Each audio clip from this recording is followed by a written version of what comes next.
Boa tarde, turma. Na aula de hoje, nós vamos falar sobre o conceito materialmente aberto dos direitos fundamentais.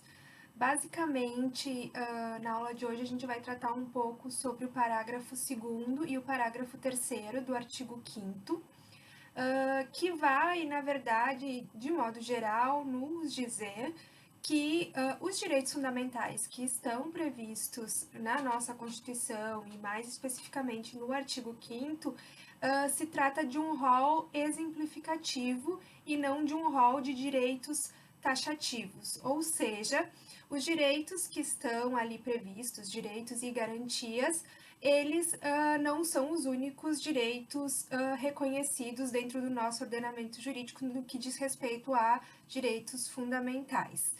Então, os direitos que estão ali previstos não excluem outros direitos que possam advir de outras legislações, de outros instrumentos normativos, como, por exemplo, tratados e convenções internacionais, certo? Então, a gente afirma que existem direitos fundamentais que são formalmente constitucionais. O que significa formalmente constitucionais? Que pela forma, pelo fato de formalmente estarem presentes no texto constitucional, no artigo 5º especificamente, são considerados direitos fundamentais, mas também existem direitos fundamentais e garantias fundamentais que são materialmente constitucionais, ou seja, embora não estejam no texto do artigo 5º e seus incisos, em razão da matéria do conteúdo que eles estão regulando ou protegendo, eles são considerados materialmente constitucionais e, portanto, devem ser apreciados enquanto tais. Vamos dar uma lida no artigo 5º, parágrafo 2º e parágrafo 3º da nossa Constituição. O caput do artigo 5º determina que todos são iguais perante a lei, sem distinção de qualquer natureza, garantindo-se aos brasileiros e aos estrangeiros residentes no país a inviolabilidade do direito à vida, à liberdade, à igualdade, à segurança e à propriedade. Lembrando que, pessoal, fazendo um parênteses, na aula passada nós falamos sobre a titularidade dos direitos fundamentais. E o caput do artigo 5º determina que não deve haver distinção entre os brasileiros e os estrangeiros residentes no país. Brasileiros nós vimos, né, quem são os brasileiros natos e naturalizados, e também comentamos a questão do estrangeiro residente no país, que o STF, na verdade, ele reconhece a possibilidade de se estender a proteção do artigo 5º não somente para os estrangeiros residentes, mas também para aquele estrangeiro que esteja de passagem pelo país. Então, se a gente pegar o entendimento do STF, ele amplia o que está previsto no artigo 5º. Claro que a gente não vai reconhecer ou garantir todos os direitos do artigo 5º a um estrangeiro que não é residente no país, mas alguns deles, sim, né, em casos específicos, podem ser assegurados para os estrangeiros de passagem pelo país, como é o caso, por exemplo, da garantia do habeas corpus ou do direito à defesa, ampla defesa, do contraditório, que são instrumentos importantes para que um estrangeiro possa, de alguma forma, também se defender perante a jurisdição brasileira, caso venha a ocorrer alguma situação que ele esteja envolvido. Então, isso é um aspecto bem importante para se comentar primeiro do caput do artigo 5º. O parágrafo 2º determina que os direitos e garantias expressos nesta Constituição não excluem outros decorrentes do regime e dos princípios por ela adotados, ou dos tratados internacionais em que a República Federativa do Brasil seja parte. Esse parágrafo é muito importante porque ele vai trazer aquilo que eu comentei com vocês há pouco, que é o conceito materialmente aberto dos direitos fundamentais, ou seja, não se trata de um rol exaustivo, nem de um rol taxativo, porque ele não exclui outros direitos decorrentes do regime ou dos princípios adotados pela Constituição Federal. Inclusive, nós vamos ter uma série de outros direitos fundamentais que não estão no artigo 5º, mas estão presentes no texto constitucional em outros títulos, em outros artigos. Próprio direito à saúde, direito à educação, direito ao meio ambiente, que são direitos de segunda geração ou segunda dimensão, terceira geração também, que estão fora do artigo 5º, mas que são materialmente considerados direitos fundamentais. E, claro, também o parágrafo 2º vai falar dos tratados internacionais em que o Brasil seja parte. Boa parte da positivação dos direitos fundamentais, ela é decorrente de um sistema internacional de proteção aos direitos humanos. Então, existem diversos tratados, convenções internacionais que vão regular e proteger os direitos humanos e que o Brasil, uma vez sendo parte desses tratados e convenções, ele se obriga perante a eles, e esses direitos e garantias também vão fazer parte desse rol dos direitos fundamentais, ainda que não estejam formalmente presentes no texto constitucional.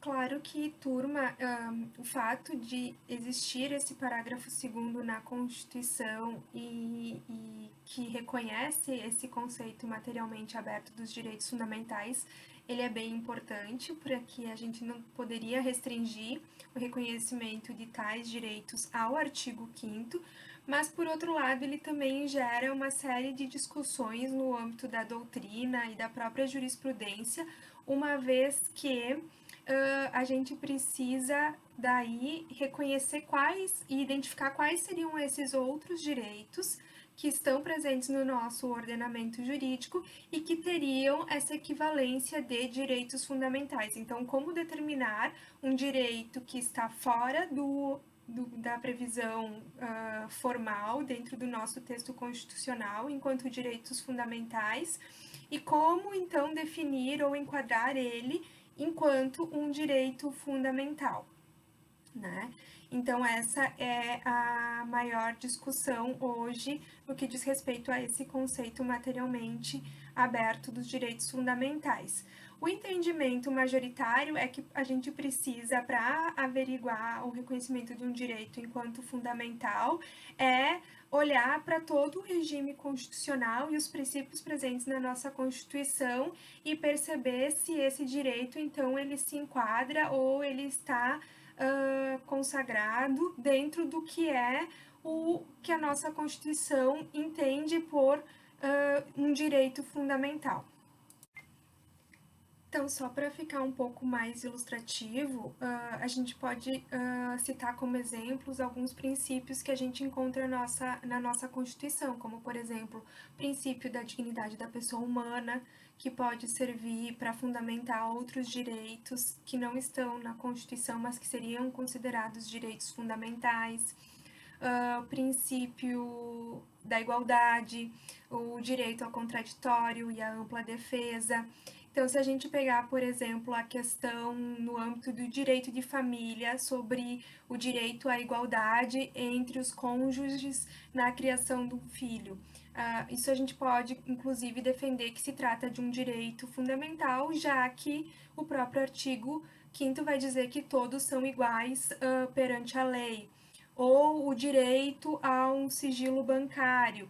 A gente pode dizer que é um direito fundamental decorrente do direito à privacidade.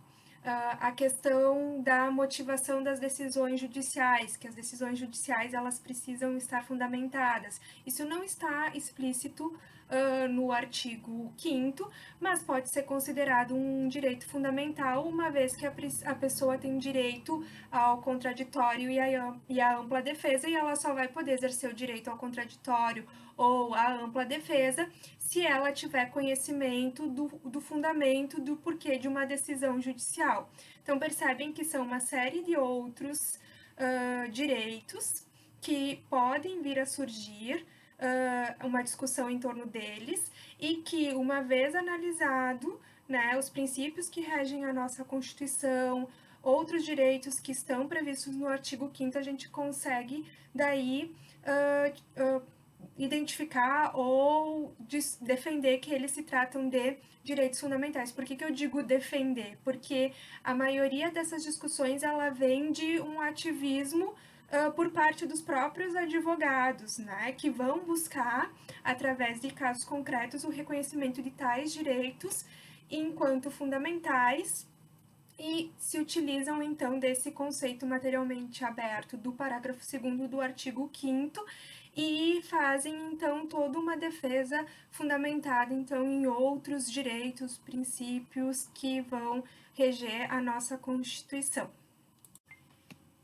E fora esses outros direitos previstos dentro do próprio texto constitucional e em outras normas internas do direito brasileiro, a gente tem a questão dos tratados internacionais, que a gente vai falar agora na sequência, que está diretamente vinculado ao Sistema Internacional de Proteção dos Direitos Humanos e a forma, então, como o Brasil ele adota e incorpora esses tratados internacionais de direitos humanos.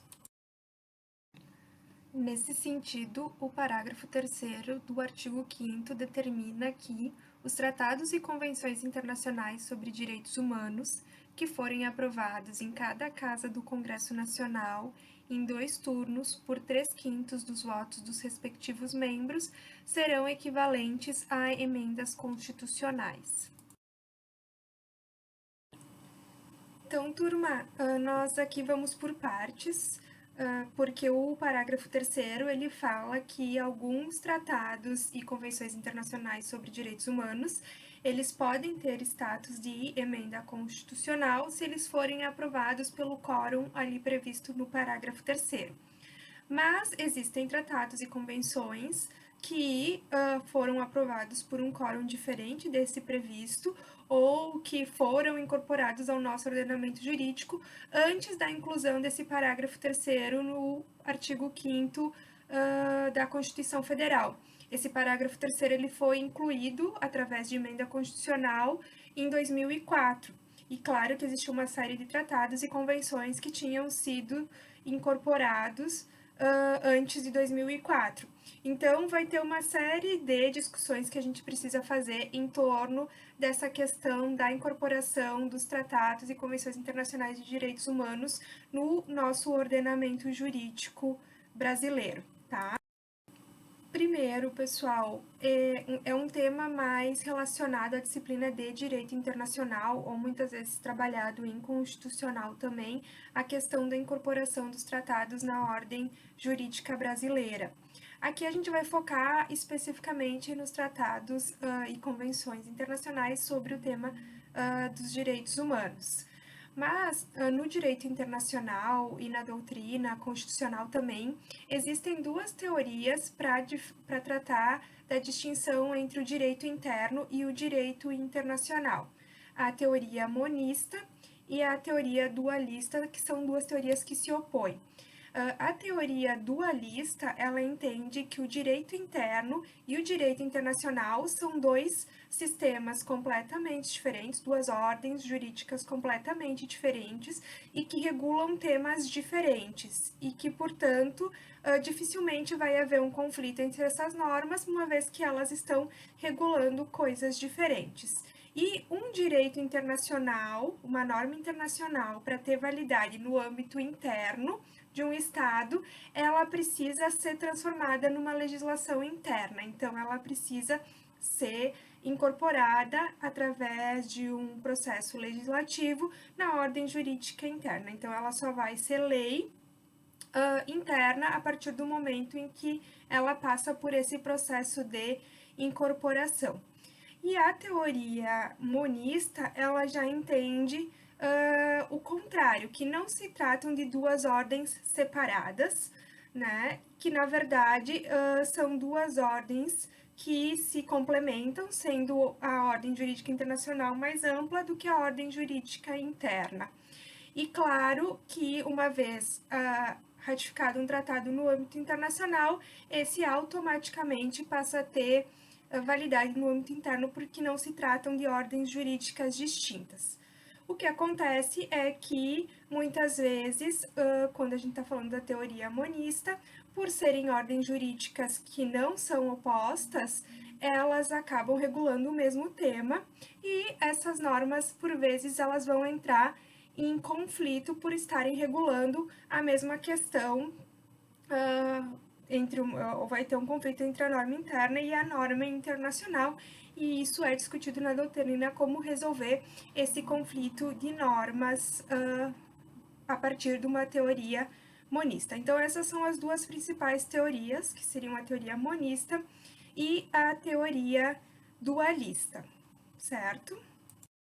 No caso do Brasil, o Brasil ele adota uma posição que é chamada de monista moderada, ou alguns vão dizer dualista moderado, porque na verdade ele é uma posição intermediária entre as duas. O Brasil ele não é nem monista, ou seja, um tratado internacional ele não tem aplicação imediata no âmbito interno, mas ele também não é dualista, porque a norma internacional ela não precisa passar por um processo de transformação em legislação interna, mas ela precisa da aprovação do Congresso Nacional, então ela passa pelo Congresso Nacional para ser aprovado, para que depois o presidente ele possa ratificar no âmbito internacional. A gente já vai ver um pouquinho melhor esse processo.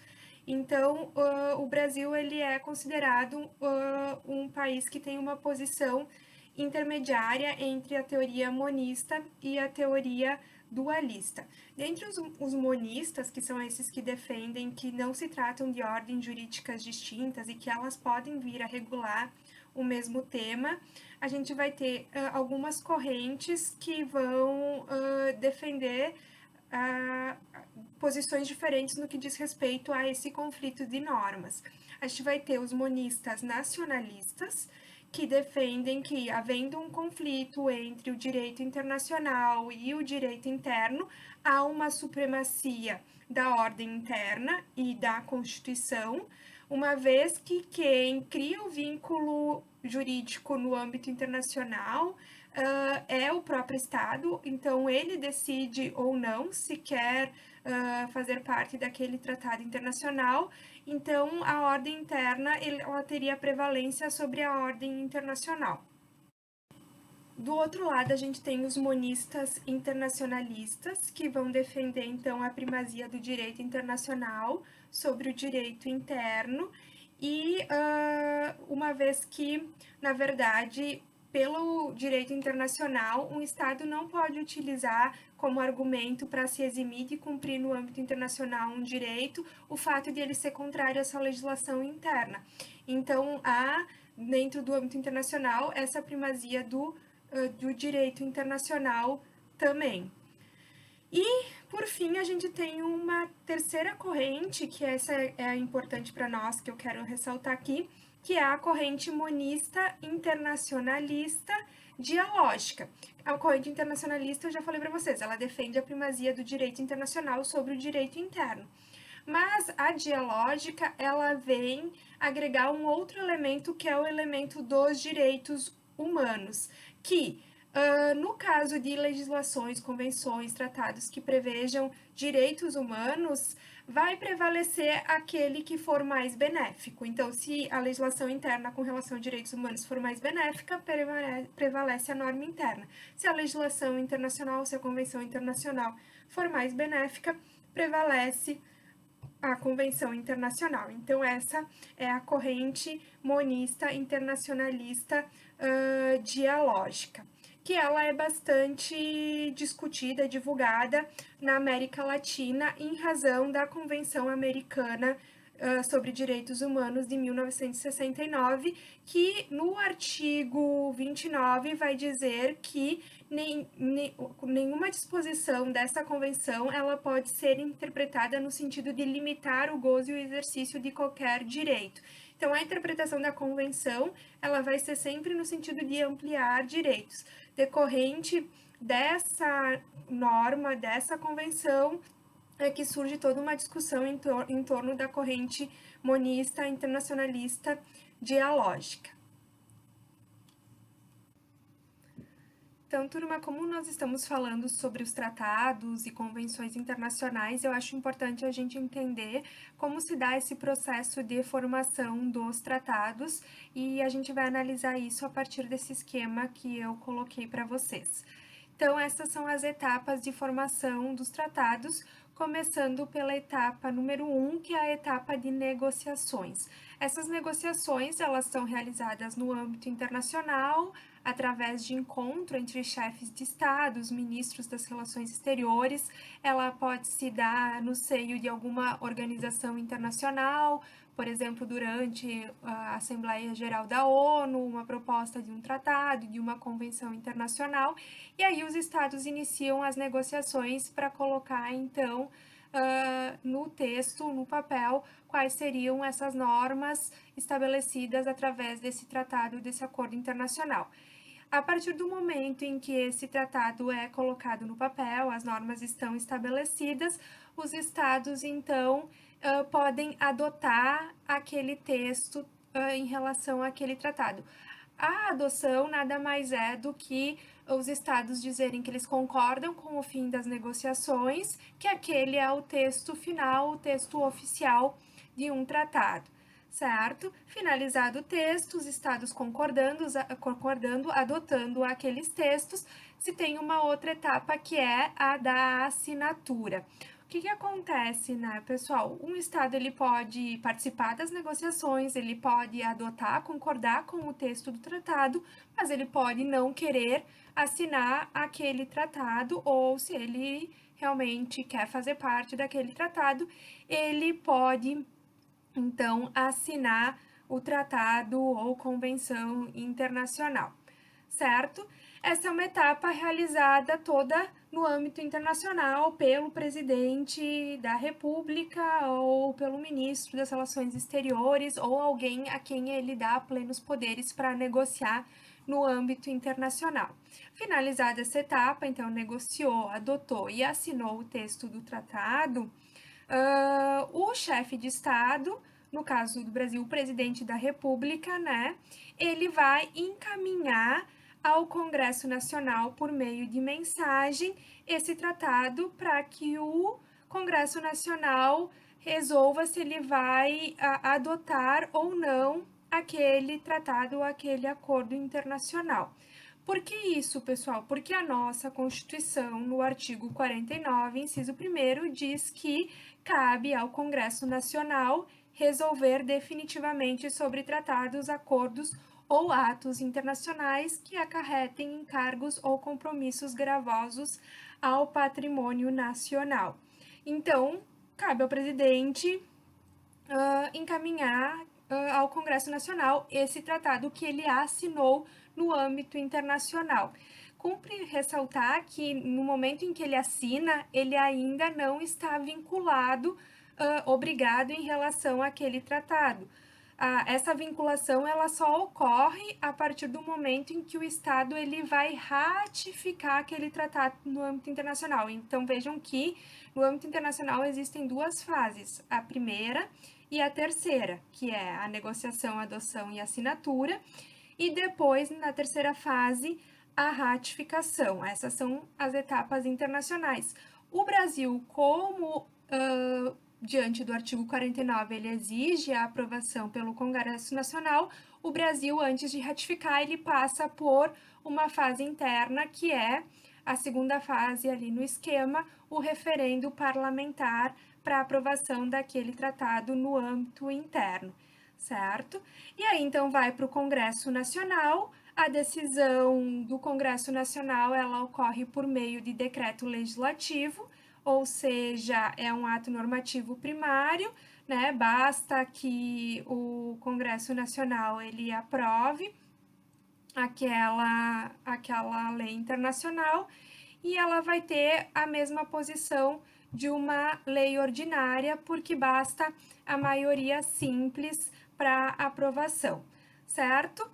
Então, o Congresso Nacional aprovou por maioria simples, por meio de decreto legislativo, agora volta para o presidente, e aí o presidente vai ter uma etapa internacional, que é a ratificação, e uma outra etapa interna, que é a promulgação e publicação desse tratado, que é a etapa 4 ali no nosso esqueminha. Então, na etapa 4, o presidente ele promulga o tratado por meio de decreto presidencial, certo? E aí, por fim, promulgado, publicado o tratado, então ele passa a ter validade no âmbito interno e, uma vez ratificado, ele passa a vincular no âmbito internacional.